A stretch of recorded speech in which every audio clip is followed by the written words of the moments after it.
More than 1,350 people are now confirmed to have died after that powerful earthquake struck northern Syria and southeastern Turkey just before dawn. It struck in the early hours and had a magnitude of 7.8. Turkey's President Erdogan said 912 people had died and almost 600 had been injured. In his country, in war-torn Syria, 326 are reported to have died in government-held areas and a further 140 in rebel-held areas. With thousands of people still missing, these numbers are sadly expected to rise. The BBC's Emre Tamil is in Istanbul and he sent this update. The Turkish armed forces have set up an air corridor to enable search and rescue teams to reach the zone affected by this major earthquake. Turkish Defense Minister Hulusi Akar released a statement a short while ago saying that Turkey mobilized its planes to send medical teams, search and rescue teams and their vehicles to the earthquake zone. Turkey's Vice President Fuat Oktay said 284 people had been killed. 2,323 people were injured in 10 provinces. However, it's feared that the death toll will rise because of the heavy damage. In only one province, Malatya province, the governor Hulusi Şahin said at least 130 buildings were tumbled down in the province. There were more than 70 aftershocks. The magnitude of the biggest one was 6.6. And as you see, authorities scrambled rescue teams and supply aircraft to the affected zone. They also declared state of emergency in affected provinces and urged people not to use their mobile phones to allow rescuers to coordinate all these efforts. A level 4 alarm has been declared, which means Turkey is calling for international assistance as well. The chief of the Turkish Red Cross Relief Agency issued an appeal for blood donations. Obviously, it's in the middle of winter in Turkey. The weather conditions are severe. There have been severe weather warnings before. That's why it's a kind of racing against the time right now. And rescue teams are doing their utmost best to take people, save the people under the rubble. Obviously, Turkey is among the most earthquake-prone countries in the world. And this latest earthquake is the most severe earthquake in Turkey since 1991.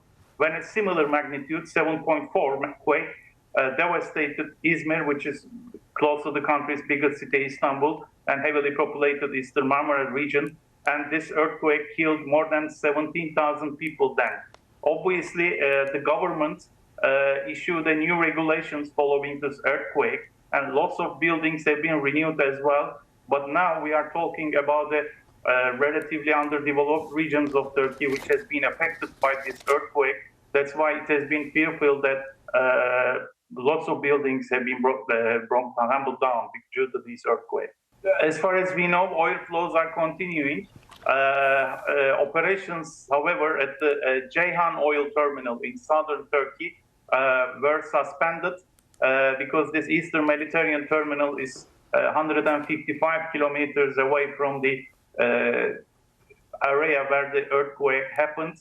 And Turkey's state pipeline operator BOTAŞ earlier said that natural gas flows were halted to Gaziantep, which has been mostly affected city following this earthquake, and 80 people out of 284 lost their lives in the city Gaziantep due to the earthquake. Someone who knows the area well is our Europe regional editor, Paul Moss, who joins me now. Paul, so you've been to Gaziantep, you've been to Diyarbakir.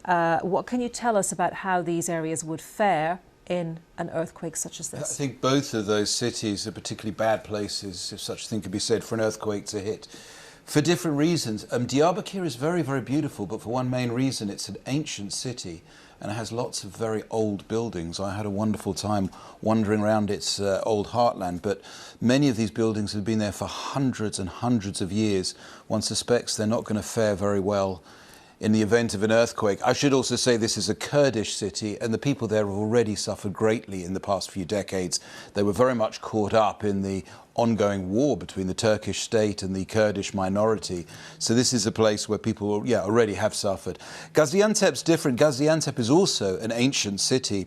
The buildings there are more modern, but what Gaziantep does have is a huge number of refugees from the Syrian conflict. It's right on the border.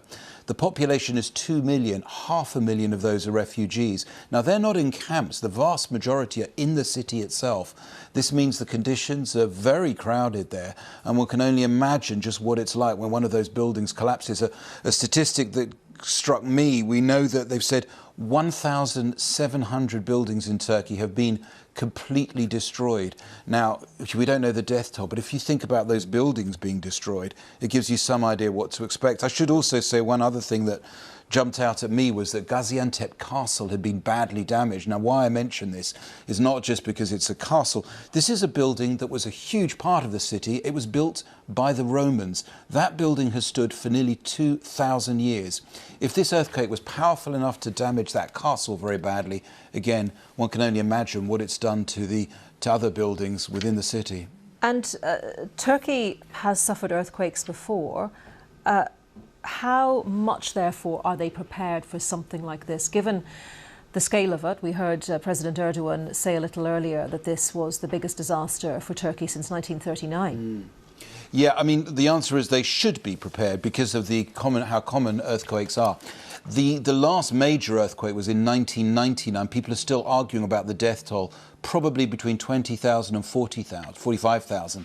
Now, a lot of buildings on that occasion collapsed. When investigators looked at them, they found they had not been built to correct regulations, the correct building standards. They decided they were going to do something about this. The first thing they did is prosecute lots of the builders, but hardly any of those prosecutions succeeded. There were a lot of arguments that the authorities had ignored building regulations, and that's why the buildings collapsed so fast. There were promises that buildings were going to be retrofitted to make them more earthquake-proof. I don't think there's been very much sign of that.